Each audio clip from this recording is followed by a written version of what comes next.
Welcome to another episode of the Reaction News. Hey, you know what? This episode was starting to look pretty heavy in the trailer department, and then I started to notice that a lot of the stuff I wanted to talk about came from Japan, in that a lot of the stuff isn't over here yet. So basically, I decided to call this episode, Hey, what's up, Japan? And also China. So yeah, let's get to the Asian goodness. Okay, so I reported on this a while ago, and now we finally have a trailer for the new Ys game, which is a Vita exclusive. It's actually coming out at the end of September, so I'm pretty excited to see more on it once the reviews happen in Japan and there's more footage of people on the internet posting it up on YouTube and whatnot. And as you may know, I am not that accustomed to the Ys series. I have only played the PSP version of the third game and fell in love with it. So now I'm kind of a somewhat fan, or at least interested party in the series. So I will be working on more reviews on some of the other games, but again, this definitely looks something different and an evolution of the series to what I have seen from all the videos and whatnot from the series thus far. It seems like a big step with party members and stuff like that, and also just the animation style is a little bit better. I am a little disappointed that it looks like a PSP game, so my thoughts is, since the Vita is lacking in titles, the company was like, hey, how would you turn this PSP game into a Vita game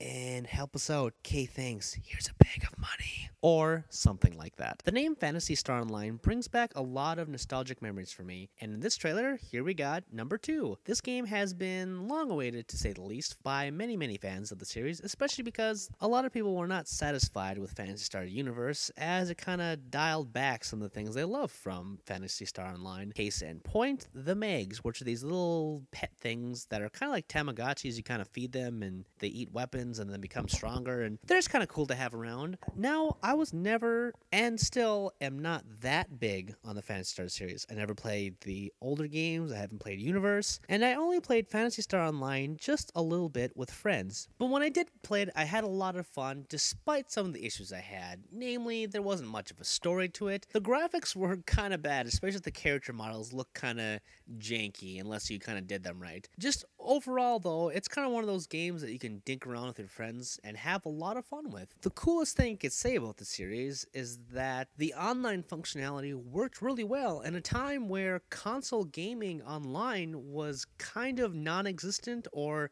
more like experimenting with and just not good. But this and Battlefront 2 were the two games that I really thought were like, hey, playing online is actually pretty cool. So yes, needless to say, I'm excited to see this game come out over here, and I'm also excited to see some actual gameplay of the thing itself, because it actually just launched in Japan. So hopefully there'll be some videos coming up soon on that. So I'll try to keep you in the loop. If I had to rank Japan's most innovative and craziest studios, I would have to say Hideo Kojima's company, I would have to say Suda51, and then I would have to say Platinum Games. Now, each have all their strong suits, and with Platinum Games, I would have to say that they do awesome mechanics, and they have cool concepts, but I also don't think that their stories quite work out correctly. I do think they're over the top, and they're a lot of fun, but I don't think they're as over the top as Suda, and I don't think they're as well put together as Hideo Kojima's team. Well, anyway, let's get to this trailer. The one thing that's kind of lacking in Japanese games in general is multiplayer. Yes, some games come out and have multiplayer, but the focus on it just isn't as important as we viewed over here in the West, like the whole Call of Duty mentality. Now, with Platinum Games, they have dabbled in multiplayer before, like with Vanquish,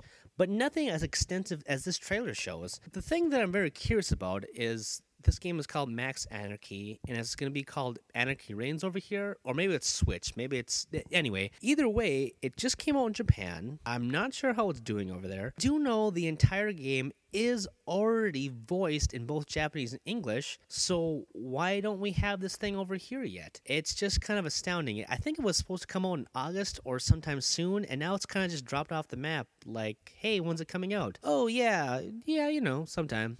I'm kind of worried that it's not going to be coming out over here, even though all the Platinum games do come over here, though not with great success, because again, they're kind of a niche kind of company, but they're always very good. Now anyway, with this game, I'm just pretty excited because, again, it looks like another colorful cast of characters, along with over-the-top gameplay, and I'm just looking forward to see the multiplayer because I think it actually looks pretty cool. I haven't been this excited for multiplayer since watching the Black Ops multiplayer trailer and seeing someone getting hit in the head with a tomahawk. See, the company CyberConnect 2, one of their first big projects was .hack, a series that I love, and I will be doing a huge feature on it sometime soon when I have the freaking time. Anyway, their new biggest franchise is basically making all the Naruto games, which arguably have their issues, but the cell shading and the battle system is actually pretty cool. It actually makes you feel like you're playing an anime and whatnot.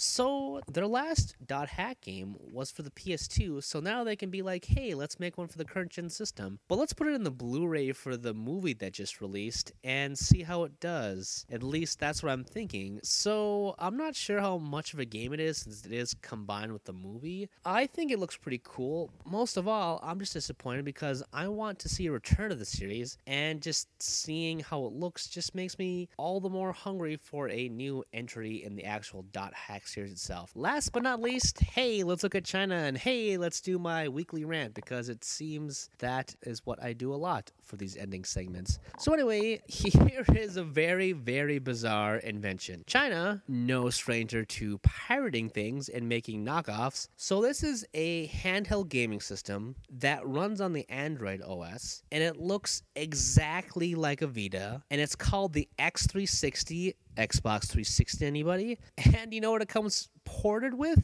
A bunch of emulators of, you guessed it, Nintendo stuff. He's playing Sega stuff. He's playing Smash Brothers. It's insane. China, I have no idea how Sony or somebody is not like cracking down the whip. Or maybe they have, and this video will become non-existent soon. But thankfully, I downloaded it and have uploaded it into this thing. The point I want to make with this is, one, I would like to try it, but I don't trust China's ability to make things as complicated as this. But two, I am excited for the potential of a unifying system with like a bunch of old classics like this, which essentially they already have, and it's called a computer, but it's interesting to say the least. Perhaps that Ouya system I reported on the last episode of Reaction will be something close to that, at least for consoles. I don't know where I stand on the whole pirate issue, but I will say that this is a pretty ballsy move on whoever's creating this joint project. Is that enough Asian for you? Would you like some wontons with that? Sorry, I don't have any. But join me again next time and I shall give you something better. I have no idea what that'll be, but it will be something. So, thank you for joining me. See you next time.